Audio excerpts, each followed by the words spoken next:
Ola, moi boas noites e benvidos a esta conversa de hoxe, que será nesta ocasión con Salustiano Mato de la Iglesia, reitor da Universidade de Vigo. Salustiano Mato ten unha longa traxectoria profesional, centrada sobre todo no ámbito da universidade, pero tamén compatibilizou nun momento da súa vida co desempeño de cargos dentro de que podemos considerar a política activa, como foi o seu cargo de director xeral de I+D+I na legislatura que foi do ano 2005 ao 2009. Moi boas noites, don Salustiano. Moi boa noite. Que tal, como se atopa vostede? Pois moi ben, encantado de estar aquí con vos e con todos os telespectadores. Pois agradecemento que facemos extensivo pola nosa parte.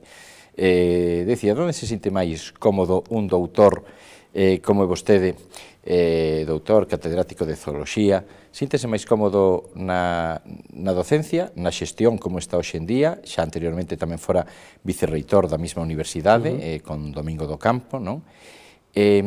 Ou cando estuvo na política? Cando máis cómodo me encontro, claramente, nas aulas, non? Impartindo clases. É unha cousa que cando é vocacional, como no meu caso, o vives de unha forma intensa. De feito, cando pasei períodos de responsabilidade tanto académica como institucional no goberno galego, pois sempre que voltei ás aulas era, vamos, un auténtico placer, un disfrute, non?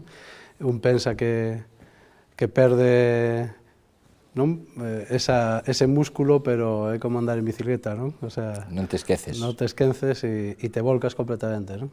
Realmente as aulas son un elemento ao que teño o privilexio de poder volver cando... En calquer momento. En calquer momento e cando se acaban os retos que se te plantean na vida, non? Porque realmente esta asunción de responsabilidades non é máis que retos aos que te invitan aos compañeiros, aos que te convidan e que ganas ca confianza da xente e que te poñen a disposición un pouco dos demais, porque non é máis que intentar resolver os problemas que teñen os demais, non? Iso é a política académica e a política en xeral debería ser o arte de resolver os problemas dos ciudadanos, non? De que se trata, non? Debería ser. É verdade que non sempre é, ou non sempre se fai. Nos últimos tempos, en numerosas ocasións, a sociedade é moi crítica, non? Co que fan os políticos, xa que toca ese terreo, vostede pense que con razón esa desafección de que se fale por parte da cidadanía hacia os políticos neste momento é algo que realmente ten sentido ou é un capricho da xente que configuramos a sociedade civil? Non, a xente non funciona por caprichos, o sentimento mayoritario é lóxico, natural, e a credibilidade dos políticos se ganará na medida en que os políticos sexan capaces de resolver os problemas que teñen os ciudadanos, ou alo menos alivialos, ou alo menos marcar rumbos que leven a resolver esos problemas, non? O atractivo de un servidor público, eu teño vocación de servicio público, é enfrentarte a retos cando depositan a confianza en ti e esos retos sempre ten que ser un reto para ti e algo que tú, cas túas capacidades, crees que podes ser capaz de facer para poder facer realmente a misión fundamental, o arte de resolver problemas, non? E evidentemente, eu na miña vida aceitei os retos en campos e en materias nas que me consideraba en situación de poder, digamos, desempeñar esa labor, e iso quere decir que tes os elementos, as capacidades e as ideas que poden permitir, polo menos, poñer en riba da mesa un plan, non? Sí. De todos os xeitos, onde se sinte máis cómodo? Na xestión académica ou na xestión política, esos 4 anos que estuvo ao frente da Dirección Xeral de I+D+I? É difícil comparar, pero evidentemente na xestión académica, non? É o meu elemento, non? Incluso creo que estaría máis cómodo e tería máis cualidades para a xestión incluso empresarial, non? Que a xestión política, non? Precisamente porque na xestión política temos unha deriva, non sei, no linguaxe común se chama partitocracia, non? Unha deriva que non obedece a claves racionales e a veces a claves que marca o sentido común, non? E moitas veces a xente se pregunta por que se reacciona de unhas maneiras ou de outras se non hai demasiado sentido común, e as claves hai que velas en esa lógica dos partidos que foron, digamos, convertíndose en organizacións con unhas lógicas determinadas para a súa supervivencia ou para o seu futuro, para o seu crecimento, que fan difícil a veces, non, compatibilizar cas lógicas do sentido común, non? Claro. E ademais fala da partitocracia, moitas veces sabemos que os partidos, como organizacións que son, dentro desas organizacións, as cuotas de poder, non? Que mellor se colocan en determinados postos, non sempre as persoas máis cualificadas. Digo eu, comparte eso ou non? Sí, eu creo que hai moito deso. Cando falamos de partitocracia, está claro que os partidos políticos teñen que revisar o seu modelo de funcionamento. Hai moita ausencia do mérito e capacidade, moita ausencia do reconocemento do esforzo. As claves polas que se moven os partidos son outras, non só esas, e, polo tanto, é a veces un déjà vu, non? E encerra, a palabra partitocracia encerra moitas destas afirmacións, moitas destas cuestións, non? E evidentemente é difícil seguir as claves, sobre todo para os que non estamos, digamos, de unha forma moi activa nas organizacións, e que podemos ter afinidade por unhas ideas ou por outras en función da nosa concepción da vida, do mundo, da forma de velo e de como encaramos a resolución de problemas, non? Entón, independentemente da afinidade que cada un teña con un soporte ideolóxico determinado, o importante é pensar en eso, en que a política debe ser como servir ao ciudadano, como resolver os seus problemas, non? E isto é o mensaxe fundamental que debe de interiorizar calquer político, e mentras os partidos, as organizacións non interioricen e se traballen esa clave electoral tan cortoplacista, tan pouco de mirada a futuro, non? A veces non é interesante, pensando nos ciudadanos, ganar de forma inmediata ou cualquiera costa, non? Senón proxectar as cousas con un futuro, e a veces para eso as organizacións deberían de pensar máis no ciudadano e dicir, bueno, pois o mellor é mellor que perdamos en este momento, ou que sexamos generosos, non? E axudemos a quen goberna para proxectar, porque a solución vai a ser mellor para os ciudadanos, aunque o partido en sí, coas súas medidas electorales, corra X riscos, non? Sí. Por exemplo, non? Realmente, penso que como pensamento debería ser así, pero é un tanto utópico precisamente porque non estamos afeitos a eso. Winston Churchill xa o decía, non? Que a historia con mayúscula a fan os gobernantes que pensan a longo plazo, non ese cortoplacismo do que fala vostede, pero... Sí, isto é un pouco o reto que ten esta sociedade, e os momentos os que pasamos ahora mesmo son momentos que ben canalizada, non? Esa indignación lóxica dos ciudadanos poden convertirse evidentemente en un punto de inflexión, e deberíamos de aproveitar, non? Precisamente para cambiar, digamos, o paradigma, non? Do funcionamento do sistema en xeral do noso país e da lógica política, non? Sí. Pero en calquer caso, volvendo atrás o que me falaba de que se sinte máis cómodo nas aulas que en ningún outro lugar, sendo así porque un home todavía tan xoven como vostede leva tantos anos xa adicados a eso, a xestión política ou académica, porque preto da súa mitad, bueno, da mitad da súa vida profesional, non vou dicir a mitade, pero entre un 30 e un 40%, non me parei facer números, pero pensando nos anos que estuvo como vicerreitor, nos outros 4 anos que estuvo director xeral na Xunta, e agora mesmo como dicimos, como reitor, pois eso, entre un 30 e un 40% da súa vida profesional leva dedicado a temas de xestión. Porque non hai unha contradición aí? Non, porque todos os postos de xestión que ocupei na universidade, pois cando fun decano, cando fun vicedecano, cando dirixín un departamento, cando fun vicerrector, formaban parte complementaria da miña vida académica. É dicir, eu sempre din clase, mantuven a actividade investigadora, e eses postos eran perfectamente compatibles con ter contacto día a día cos alumnos, etc. Por lo tanto, cando foi director xeral, claro, a miña primeira, exactamente, a primeira experiencia que a mí me alonxou das aulas foi en 2005, cando fui un director xeral, e esos foron 4 anos que realmente non puden estar nas aulas.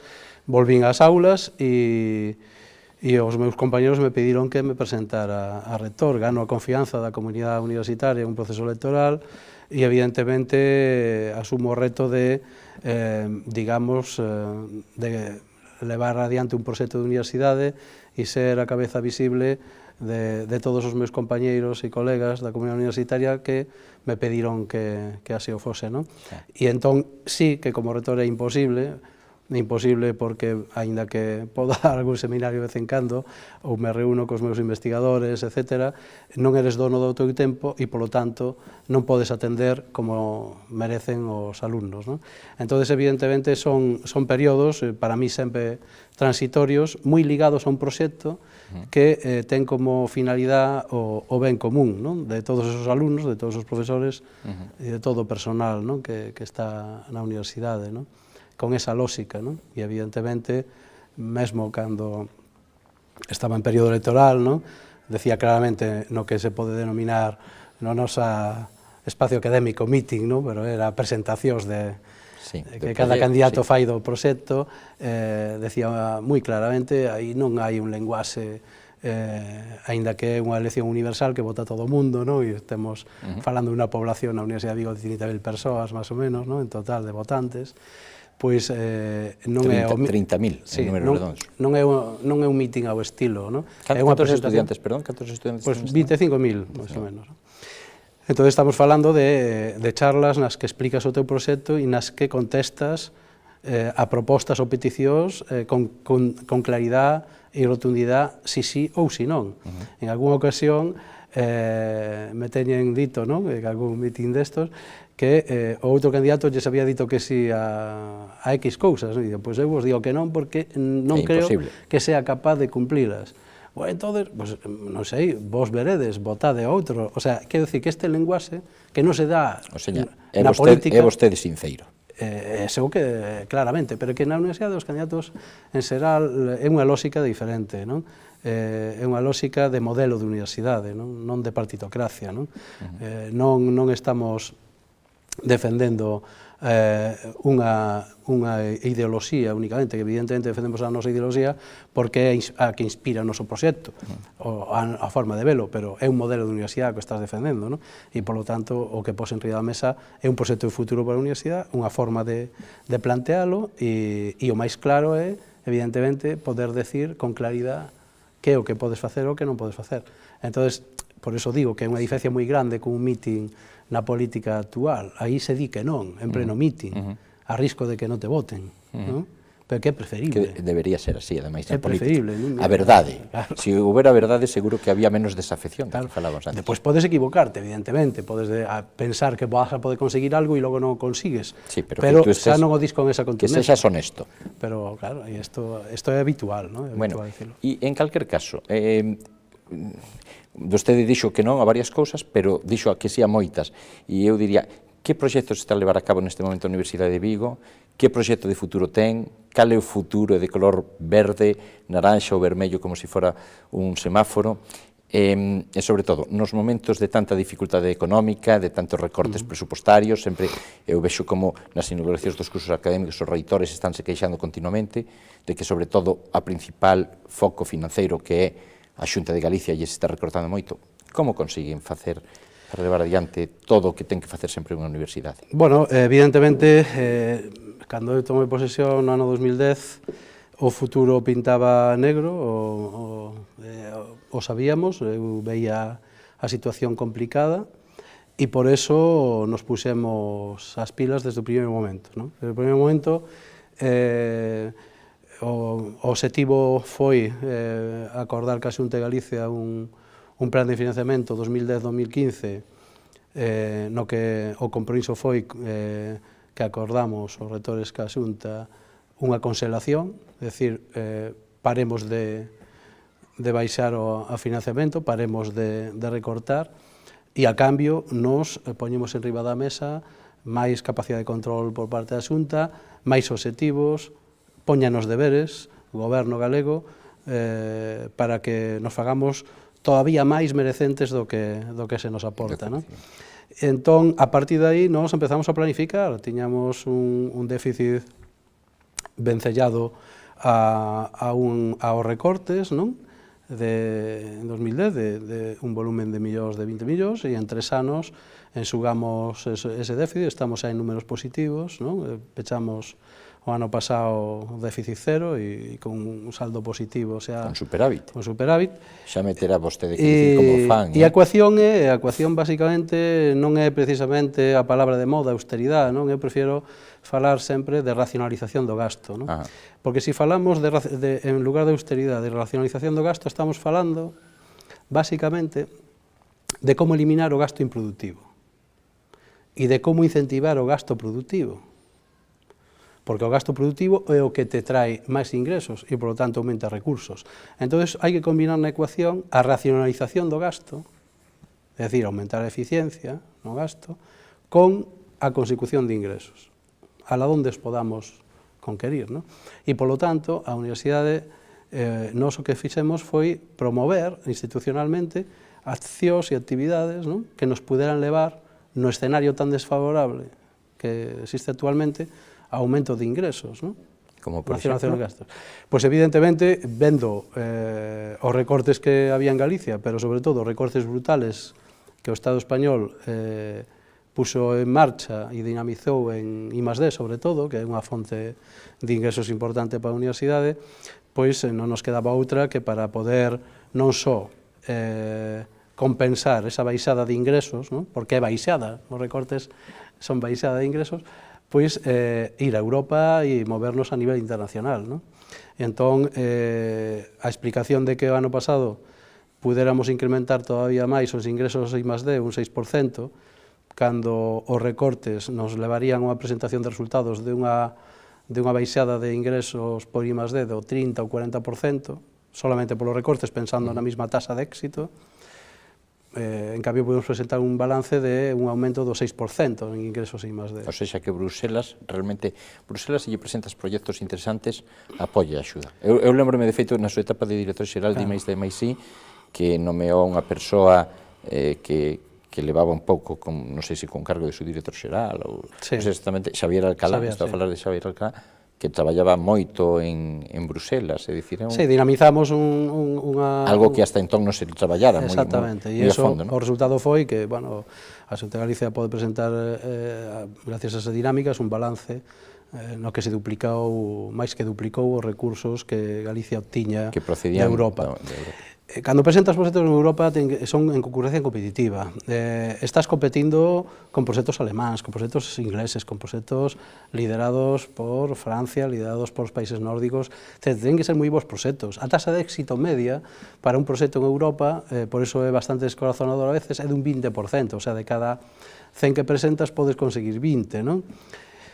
Nos conseguimos ca lógica institucional porque decidimos que a forma non era só arropar aos nosos investigadores para que pedían proxectos, que o facemos, e iso fan a maior parte das universidades, sino que empezamos a pedir a liderar proxectos como institución dende o goberno. O goberno da universidade lidera os proxectos, fai grupos multidisciplinares entre os seus activos e poñemos en marcha proxectos que concurren ás convocatorias internacionais, o que chamamos nós proxectos institucionais de I+D.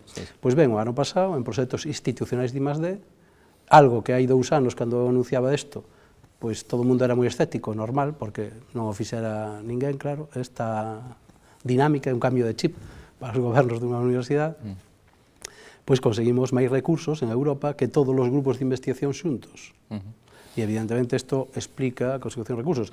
E temos, pois, algunhas convocatorias nas que só había a posibilidade de conseguir 6, había 6 para toda Europa en unha convocatoria, pois os conseguimos estar entre os 6 millores para poder conseguir ese proxecto. Estamos falando de proxectos importantes en Europa que van do millón de euros aos 10 millóns de euros, non? O sea, e esos son ingresos finalistas para a universidade, pero ao mesmo tempo que engordan a través dos costes indirectos o presuposto ordinario da universidade. E que hai que sacar de algún lugar. Quédanos menos de 5 minutos de programa ou aproximadamente en torno a eso, eu querería preguntar, está facendo, por lo tanto, unha universidade desde o punto de vista económico factible, sostible, pero vivimos nun mundo tan globalizado que hoxe en día a competitividade entre universidades é tremenda, incluso pola captación de alumnos. Que ofrece a Universidade de Vigo para intentar levar aos seus campus, mellor dito, que é a que máis ten, do sistema universitario galego, que ten 3, como sabemos, a parte de Vigo, Central, en Ourense e en Pontevedra, que non lle ofrezan as outras universidades onde haxe titulacións o mellor compartidas de Galicia ou mesmamente de fora, e incluso para competir coas universidades privadas. Que lle ofrece? Bueno, nós estamos ofrecendo, evidentemente, a idea. O primeiro, unha cousa que hai que clarear é que non somos universidade pública e como universidade pública o primeiro que temos que atender é como servicio público a demanda social. E a labor social que facemos é permitir aos ciudadanos galegos que podan ter titulación universitaria, ensino universitario de calidade. Eso é fundamental. E os campus permiten, non, cando atendemos a demanda social, é dicir, en aquelas áreas geográficas en que hai moita demanda para estudiar empresariales, dereito ou titulacións, digamos, comuns e tradicionais, pois o efecto de que existe a universidade permite isto. Pero isto hai que combinalo con valores engadidos. Por eso nós estamos especializando os campus, estamos especializando a universidade. A universidade ten unha marca global para Galicia e ao norte de Portugal, que é o Campus de Excelencia Internacional, o Campus do Mar, que é un proxecto que lidera Vigo, pero que colle toda a rexión. Pero estamos especializando cada campus, así que Vigo ten un claro marchamo de Vigo tecnolóxico en 4 áreas de especialización moi claras, como emisións cero. Emisións cero é como traballar con novos materiales, novos procesos, novos produtos para sostibles desde o punto de vista medioambiental e cara ao futuro, non? Para transformar a industria pesada, como a automoción, o naval, as grandes industrias, non? Que terminan pois podendo ter con esa idea de emisións cero futuro a longo plazo, non? Co que xa saben facer, non? Estamos falando das TIC, o exemplo é o Atlantique, o Centro Singular de Investigación en Telecomunicacións, e daí se alimenta o Centro Tecnolóxico das Telecomunicacións Gradian, non? Que cumpriu o 5º aniversario outro día, e esas son realidades.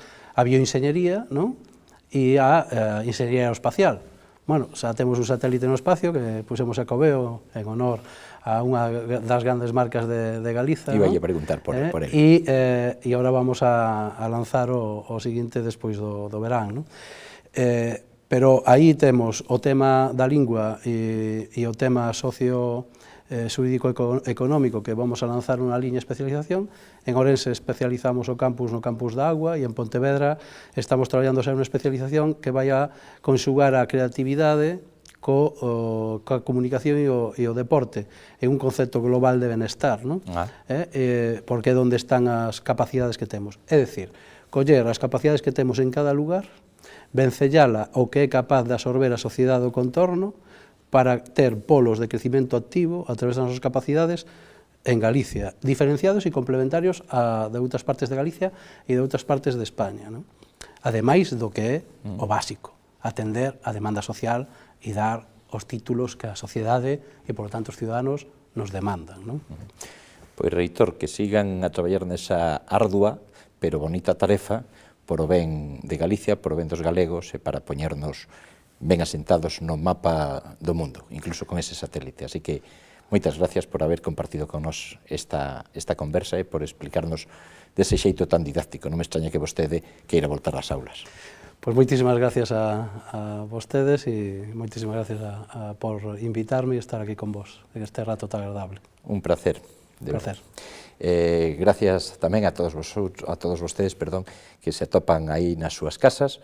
Xa o saben, cando se vayan á cama, por favor, teñan felices e dulces sonos, porque xa o saben, sempre debemos soñar.